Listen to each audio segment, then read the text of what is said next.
Legacy, post-grief. Next on Eternal Durdles. Extreme thank you to all the Durdle Maniacs that support the show. If you want to get ad-free content and extra free content, you can go to patreon.com/EternalDurdles and support us. Proceeds go to editing the show, upgrading equipment, and helping us travel to events. What it do? Hello and welcome to Eternal Durdles. I'm your host, Zach Clark, and with me as always, Phil Bleckman. Phil, how's it going, man? Zach, how do we feeling, bro? How do we feel about New Legacy? Is it new at all? Is there anything different? Have we changed anything? Are you still feeling the same? I think things have changed. I'm definitely seeing some new strategies pop up. I'm seeing, I was really worried last week about Nadu. I think, maybe I'm a bit premature on that. I think that maybe that deck isn't as much of a threat as a lot of people are making it out, including myself, are making it out to be. So we'll see. But I played a couple leagues, and I saw some cool decks. I saw a lot of innovation. Specifically, I saw a dude beat me with World Gorger Dragon. That combo, like Dance of the Dead, World Gorger Dragon, Animate Dead, and they produced enough mana to cast a Grizzlebrand. Then went off with by flickering the. Drawing a Grizzlebrand, then playing an Archon after they drew with the Grizzlebrand, and then blinking the Archon infinite times to get me. Okay, so it was a big jump through the hoop. I let the whole thing play out, right, just to see if they could get me, because I was like, if I had a board wipe in my hand, I was like, if they let me untap, I am going to Supreme Verdict and I'm going to get back in this game. Let you untap? You're crazy. Yeah, but that did not happen.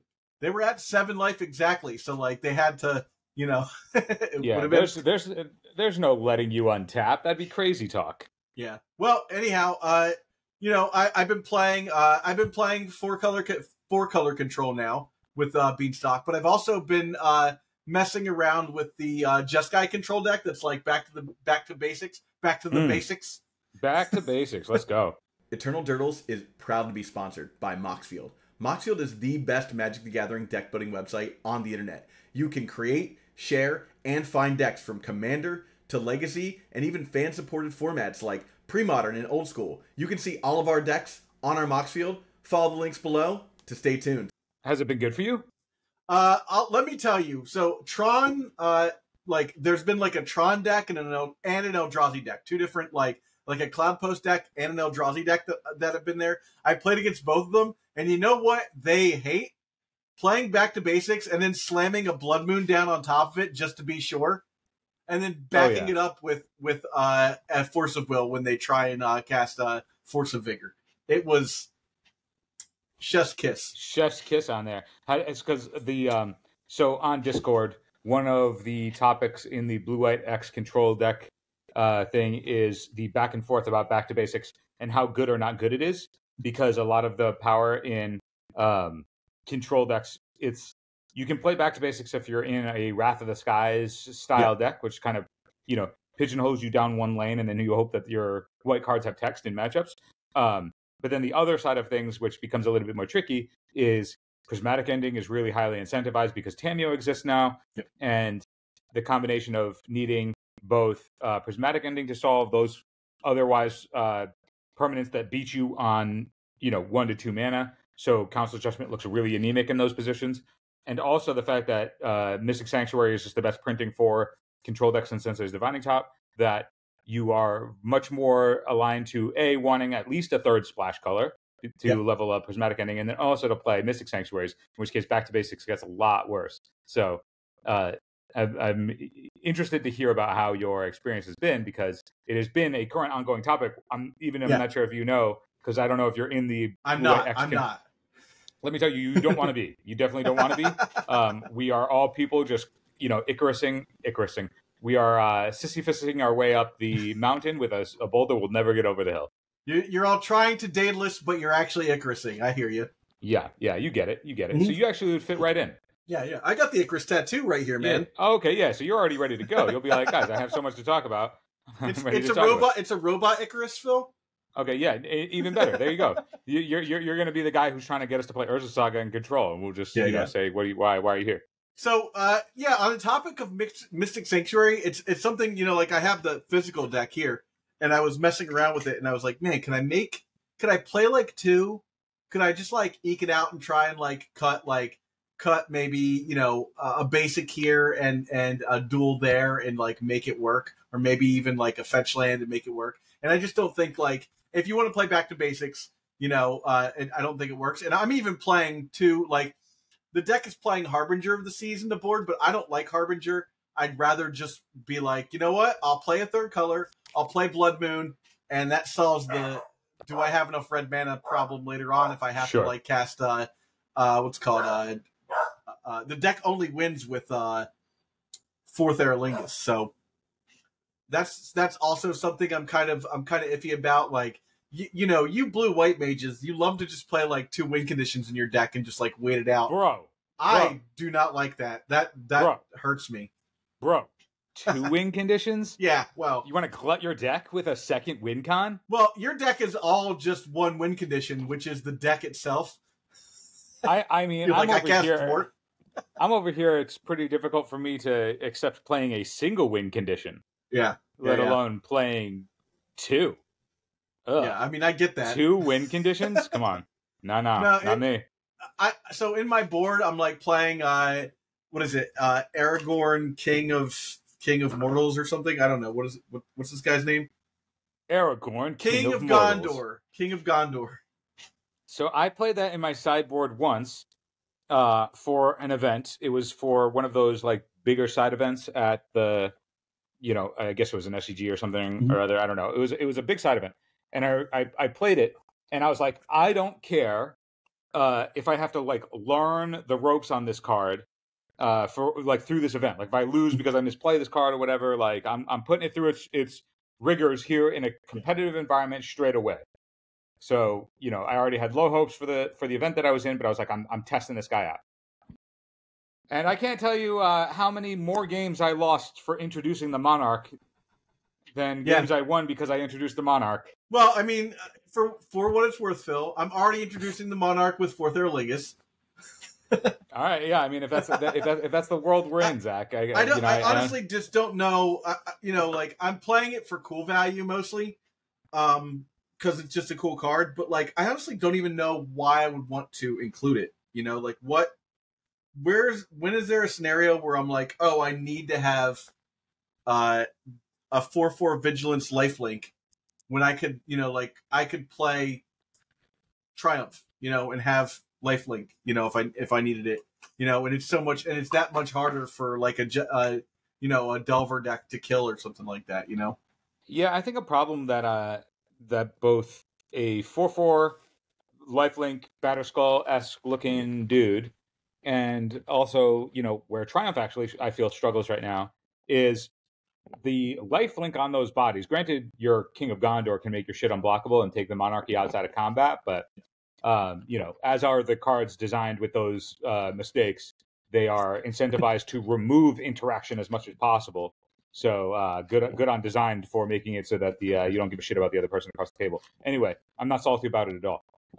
That the sizing of a 4/4 lifelinker or a 5/5 lifelinker is just so outclassed by everything that's cheaper than it that the lifelink on it is only relevant. You can make the problem with 4/4s and 5/5 lifelinkers is that the life gain that you're playing it for is associated to the body being able to actually do anything, and the body is just outclassed by everything else in the format right now. It is a bit sad. So I don't think that's my final build is including Aragorn. But I don't know, man. The deck performed well against the decks that it should have. Like I said, I played that Reanimator deck that was playing Wargorger Dragon, and they got me. Not a whole lot I can do about that. Well done on that end, I guess. Wow. But I even got to play in because I'm part of the Magic Online creator thing. I even played Standard, and honestly, Phil, I think you'd like Standard right now. Standard's kind of fun.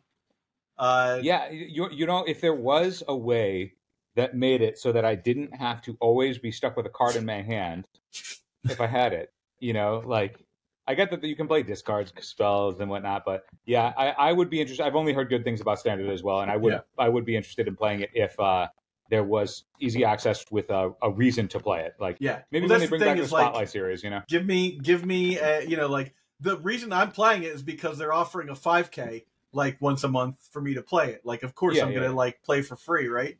I have ultimate access to the cards. I can, you know, get in there and play against people.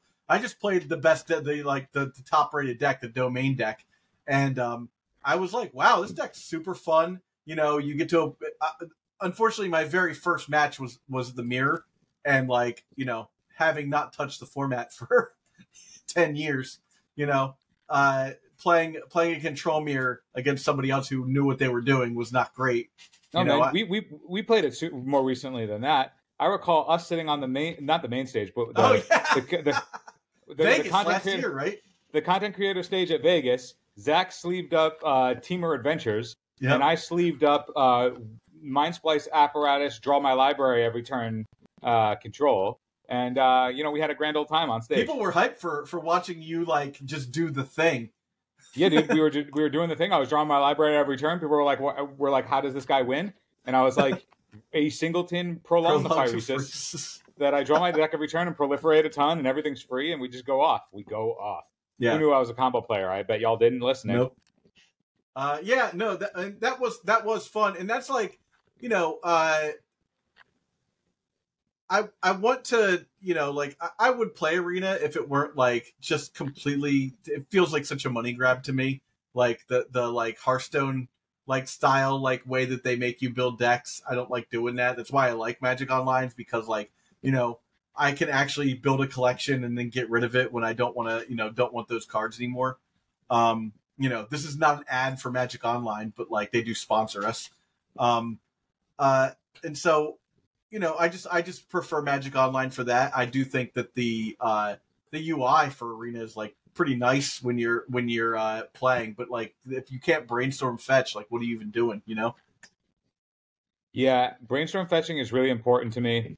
So I can get behind it. I also find that whenever I play Arena or whenever I'm playing one of the younger formats, I just find that like my experience is always just like, why I always at some point along the way while I'm playing, I'm going, why am I doing this? Like I could be doing anything else. You know? Whereas like when I'm playing paper Magic, I'm just like, I could be here. You know, I don't need to eat. I don't need to sleep. I'm here all day. I'm ready to go. Like, give me more. Yeah. With anything online where I don't have the dexterity of the cards in my hand, I don't know. It doesn't do it for me.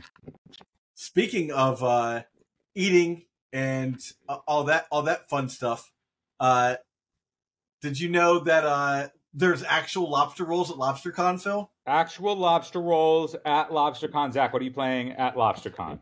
I am going to be playing Cadaverous Bloom. Wow, very powerful wizardry. Sure.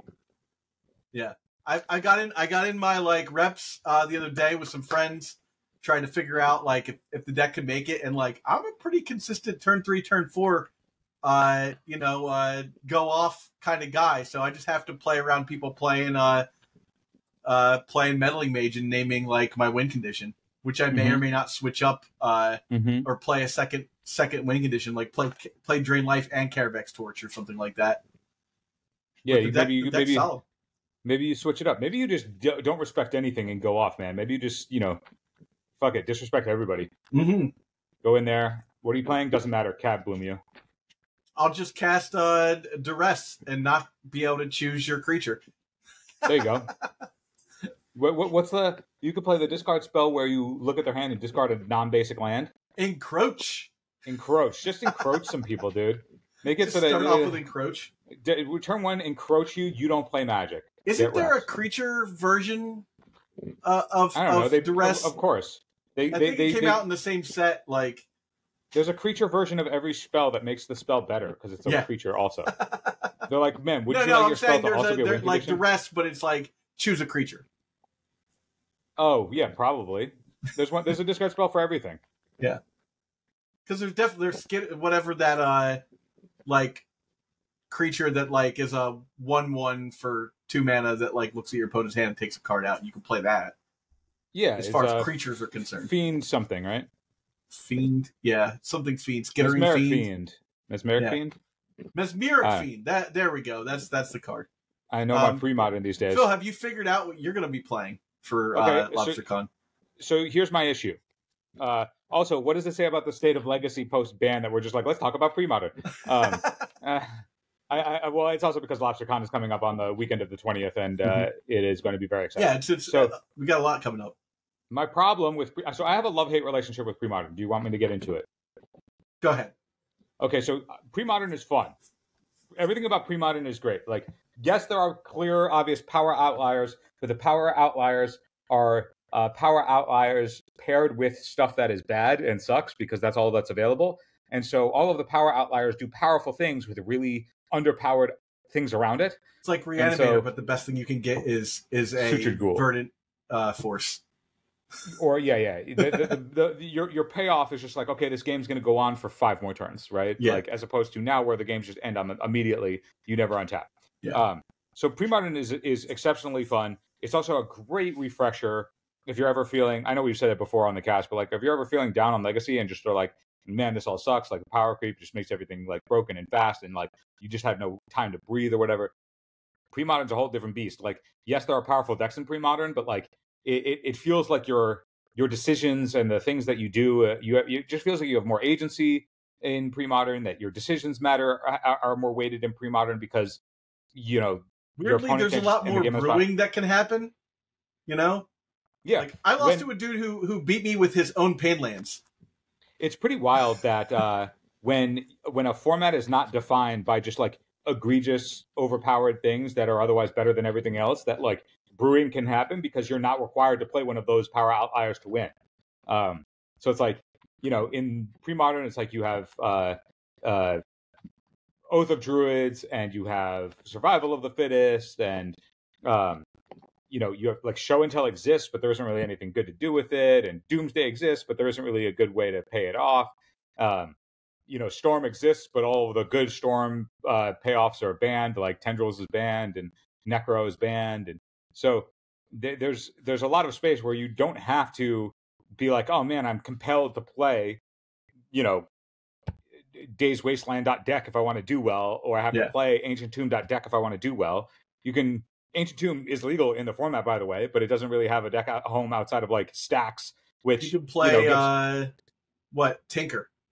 There's a Tinker deck. Tinker, and there's nothing to tinker into. You have Gaia's Cradle, and there's nothing really good to Gaia's Cradle except Elves is one of the best decks. Goblins is one of the best decks. Burn is one of the best decks. So in that regard, pre-modern is awesome. There's a lot that you can do. You have there's different decks that will fit whatever style you're looking to play. You will find what you like in pre-modern. My problem with pre-modern is when they were selling me on the format, they were like, Phil, get in here, man. You're going to love it. There's a deck just for you, my guy. Parfait exists. Parfait, for people who don't know, is land tax plus scroll rack. And they were like, dude, this has your name written all over it. This is exactly the kind of Magic you like to play. And it damn sure was. It sure goddamn was, Zach. And then the week that I bought into pre-modern, I got my land taxes. They're in the mail. And then they banned land taxes before they hit my mailbox. That's that's Phil. Stop trying to do broken stuff in formats with the top of your deck. You're ruining it for everybody. Just because everybody else has this weird thing that decks that I like to play or the cards that I like to play with take a bunch of game actions and make rounds go long is nonsensical. I'm not making rounds go long. I think that was actually, they banned that because it was actually just very good. It was very good, but it was also just like people were like, "Oh my god, I hate playing. Blah, you just can't win. You just play no win conditions." I'm like, concede. You can always concede. You're allowed. One of the biggest problems is people just being unwilling to concede. Yeah, just like if you don't like this, which is the point, concede. That was always my favorite part about playing Stasis in old school. Is like people would like, eventually you get somebody that wants to kvetch about Stasis takes so long for you to win. I'm like, it doesn't take me long to do anything. I pay 1 mana and pass my turn. That's how long my turns take. I go, tap, go. It takes you too long to concede. And then the opponent takes 20 minutes to decide whether or not they can do anything with the no untapped lands that they have with a Kismet in play that doesn't let anything come into play untapped. And they sit there and stare at their hand and huff and puff and try and think of ways that they can win the game when it's like, you can't. and they're like, oh, maybe he will run out of blue lands to pay for this. And then I cast Boomerang and put the stasis back in my hand, untap all of my lands, and play stasis again. And I'm like, yeah, I've got 14 more turns worth of lands. You're dead. Can we please just go on to the next game? And they're like, no, you're taking too long to win. I'm like, I'll do this all day. If you want to just wait. I came here to do this. This is literally what I'm here for. We are living the experience that I want to live, but you don't have to. I am literally feeding my family off the salt from yeah, like the seasoning is great. So because I was ready to play Parfait and I was hyped, I was like, I was practicing at like the locals with the deck before it was like banned because people are proxy friendly at pre-modern events. So ever since I've been like, okay, well, I really want to play with my gushes and Mox Diamonds and Scroll Racks. And so I've been trying to recreate Parfait as best I can. But what I found is that the blue cards are enjoyable to play with. The only white cards that are enjoyable to play with are exactly Swords to Plowshares. The green cards are worth playing because you get Gaia's Blessing, which is your way to go inevitable, and the recycling of your deck is actually a reliable way to end a game. Like if you can display that you can never deck, like you can be like, dude, you're locked out. Like I can show you're never resolving another spell for the rest of the game. Yeah. So I've been trying to figure out what to do with that, and I'm also a Sylvan Library Predict Truther. We like that space for obvious reasons. And so I've been looking at is there a way to essentially offset the card advantage and establishing your mana base that land tax was doing. Land tax was just ancestral every turn, but it was only worth anything if you had a scroll rack to convert those raw resources. Yeah. And I can't tell you, I haven't gotten a chance to test it yet, but Temporal Spring plus Predict just gets me so hard. Have you read it? I know what Temporal Spring does. It costs 1, a blue, and a colorless, and it bounces a permanent. It costs one a blue and a green onto target player's top of deck. So it puts target permanent on top of a player's deck for 1 blue and a green at sorcery speed. Yeah, that's what that does. And I want to, so essentially, instead of being blue-white splash green Parfait, I'm looking at being blue-green splash white Parfait, and just being the deck that more or less can answer everything. And I'm playing all the gushes, and I'm playing no creatures. And how you don't have any Mystic Sanctuaries? How do you get all that back? Gaia's Blessing, my guy. Gaia's Blessing's a staple. Gaia's Blessing's a staple. See, Gaia's Blessing, when I cast it in Legacy, everybody's like, "Oh, Phil, you clown." But when I play it in pre-modern, everybody's like, "Oh, you sophisticated." They're like, "That's his win condition." They see it and they go, "This is going to be. I may have to concede early here." Yeah. No, when you play Gaia's Blessing, you're a sophisticated gentleman in pre-modern. Yeah. The way that you are viewed in pre-modern with Gaia's Blessing in your hand is that of an exquisite gentleman who likes to refine things in life. So I'm looking at some version of that because I like it. I like that style of deck. And also, as I listen to a lot of pre-modern content, I also am very drawn to the idea of Stasis deck and like how they, play. I have the whole deck if you need to borrow it. Bro, I have the whole deck if I want to play it because it costs $20. Yeah, it's a cheap deck. It's a cheap deck. It's nothing but islands, the Stasis, which are $5 a piece, and then everything else is nickels. The land that untaps, whatever that is, Forbidden City. But you only need one, really. If you don't need even it at need all. it, honestly. If you play Stasis like I play Stasis, you don't even need it. You don't even need it because here's the real question, Zach, where you and I might differ on what we objectively know to be correct. In your Stasis deck, how many thwart do you play? You know what, Phil? We're going to find out right now. We're going to find out right now. While Zach is going to find out, I'm holding up how many is the correct number before he returns. All right. So we'll see if he agrees with my count. I'm going to guess he's going to come under. All right, here's the Stasis deck. Found it. All right. We're going to go through here. We're going through. He's going through it. Verdict?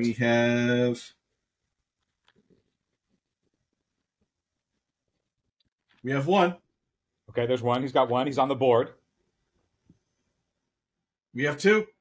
Okay, he's on 2. He's going in the right direction. I play 2. Here's the question, Phil. Here's the You question, play Phil. 2? How many retraced image do you play? So I can understand and support anybody who wants to play retraced image. I'm not going to falter anybody who doesn't know what retraced image is. It's a blue sorcery that says you can put a permanent into play that already shares a name with a permanent in play. So you essentially play island, put it, cast it, and put it in another island. Wow, very powerful magic. Got that blue ramp. Zach, you are playing half of the correct amount of thwart. I mean, for what it's worth, I might have taken one out to play in your version of Miracle. So we could say maybe 3. Here's the thing with stasis: your curve stops at 2. You don't need to have a bunch of lands in play. Well, so, you do need to have some lands in play. You need to have 3. So all I know is that for the most part, stasis and have a land open. Yeah. But come on now, we know what's really up. You're playing retraced image over here. I did experiment for a while with crop rotation and Gaia's Cradle into like, what's the card that makes a bunch of squirrels? Hermit something? Oh, Hermit Druid. No, Hermit sorry, Druid. Deranged Hermit. Deranged Hermit. So I was on a deck that played, essentially was a 4 Deranged Hermit spam deck where you would play Natural Order and Gaia's Cradle with crop rotation. That deck was called Trinity back in 1999. Yeah, so I was experimenting with the various blue-black Trinity builds with like Recurring Nightmare. And... Oh, that's the Rock. Sorry, that is the Rock. No, but I was not playing mid-range like 1-for-1 you removal rock. I was playing like Recurring Nightmare to just spam a wide board, and then Gaia's Cradle plus Veteran Explorer and Cabal Therapy to like really explode. And Veteran Explorer, for the joke that it gets in Legacy, is actually pretty powerful in Pre-Modern because one of the best things to be doing in Pre-Modern is Armageddon. Armageddon's a very popular spell in that format, as is just land destruction.dex. So having a way to go, on low resources, just, go up a bunch of lands in play, post one of those effects is actually a lot more powerful than you might seem at first glance, not knowing the format. So I was experimenting with that for a while. Maybe I'll play that if I don't get enough reps or figure out a build that can play Gush. But, in the one time of the year, really, where you get to play all 4 Gush, like I'm going to take the opportunity as best I can. Fair. So Phil, do you know about like Deranged Hermit? Do you know like its lore? The lore of Deranged Hermit? Yeah. That like it makes scrolls and you pay for the echo way more often than you think. So do you know why the deck is called the Rock? Yes, I actually do. I just don't remember. So Deranged Hermit is the Rock, right? And the squirrels are his millions and millions of fans. Oh, okay. The Rock and his millions and so that's the whole idea. That was where the name The Rock came from. You're saying even in pre-modern, I can't escape pro wrestling? No, not at all. I do. I just everything I can to get out of pro wrestling. It is the toxicity that it has brought to my life. But man, is it addicting. So I'm. If anybody has any ideas for Sylvan Library Predict Temporal Spring.dex, I'm in that space right now. Okay. I'm definitely going to be playing at least 4 Swords to Plowshares, Mox Diamond Gush, that whole scroll rack, the whole shebang. Yeah. It's just a matter of the numbers and if I actually have any game against anything else. But before I don't want to turn this whole thing into a pre-modern episode, but before we do before we go to LobsterCon, we'll do an extra Durdles where we like kind of really break down our plans and like talk our way through like the decks and stuff for pre-modern and make that like a little bit of extra content. But when we do go to what's called LobsterCon or any of the other events we're going to, find us and we will give you some stickers because we have Eternal Durdle stickers to hand out in real life. So that'll be really cool. Yeah, and then now that we've talked a little bit about that, getting back into Legacy, which is why people are here. Yeah, I mean, I don't know. Has the format really changed in any meaningful way, or are people like experiencing any difference with Grief Band? I feel like you just swap the deck. People play now Tamios or Bowmasters in the slots where Grief was gone. They still have the Reanimator package and get you, and you just get wrecked. I think that the Reanimation package, the cards Reanimate and Entomb are still being played in a Delver shell that just has like 4 card, that has some number of Entomb and Reanimate, and then 2 those 10 cards, like 2 reanimate creatures in it, and then also it works fine with your like Necrogoyf for your Tamiel or your Frog. So that people are still doing that, and I think that that's kind of why they missed the mark on the like looking at it now. They kind of definitely missed the mark on the ban restricted announcement, where like they should have gotten rid of either reanimate or entomb as well. My money would have been on on entomb, of course, but to that end, I think the format seems much healthier right now. At least I'm not constantly seeing the same deck. Like I saw 5 different decks when I played in the league that I played in, and I saw like I think 4 different decks in the previous league. So like at least I'm seeing format diversity, which is kind of all I really care about. I don't mind losing as long as I'm losing to different stuff. All right. Well, I mean, your experience has been different from mine. I'm not poo-pooing the format in any way. Like, I have plenty of stuff that I get to experiment with right now that's not going to work. But I haven't noticed really much difference. Like, I still think it's paper play too. Like, it's harder to pivot immediately in paper. Oh yeah, it's for going sure. to take a month or two, like before. I feel like before paper, adjusts completely, and people decide like, okay, this is what I'm doing. Like someone can't just be like, oh, okay, I'm just going to switch up decks completely and just have the dual lands to do that or whatnot. You just play what's easiest to. If you were one of those grief, reanimate people, you're still on that deck probably for a while until you figure out what you really want to do, or you just say and play that as well. Like who knows? I think that the change of grief, or like the pulling of grief from the format, makes it so okay. The experience of grief is now removed, which is great. Yeah, but my position on like does the format feel better or healthier or whatever? It is unchanged because the power outliers of the format that are requisites to do well in an event remain the same, and the play patterns of those cards remain the same, even if the top layer of the grief experience on turn 1 before you get to take a game action is no longer present. The actual like power outliers of the format that compel you to play certain decks that are then optimized by themselves in what feels like a precon has not changed, at least from my POV. So that sounds negative. I'm still excited to play. Like I have You're found about to head out like in a little bit. I'm like about to go play minutes. some nerd cards. Last week I played, and one of my opponents put an initiative creature into play, and I scooped on the spot, which happens all the time in 90s because the decks I like to play just don't have any recourse against the initiative being introduced. And going back to the discussion of it's okay to concede, the second like the initiative never touches the board against me because I just choose not to have it as part of my life. It shows up, and I concede the moment it's there. And I think that until a format does not involve that type of shit, it would be it will not be healthy. But I'm still excited to play. I think that Urza Saga is still a toxic piece of shit, needs to get out of here. I still think initiative and with no recourse, same thing with Monarchy, of like these emblems that you can't interact with, need to get the fuck out. I think it would be great if Bowmaster wasn't oppressing half the format and us just being desensitized to it. I think it would be great if Days was gone. That way we could actually play 3 and 4 drops.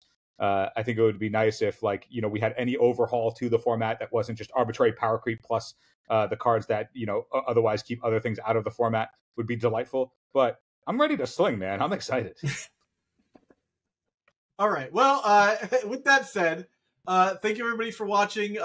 Again, if you have a chance and you can support the channel, your support goes a long way and helps us out, especially getting to these events and stuff like that. So you can go to patreon.com/eternaldurdles and help us out there.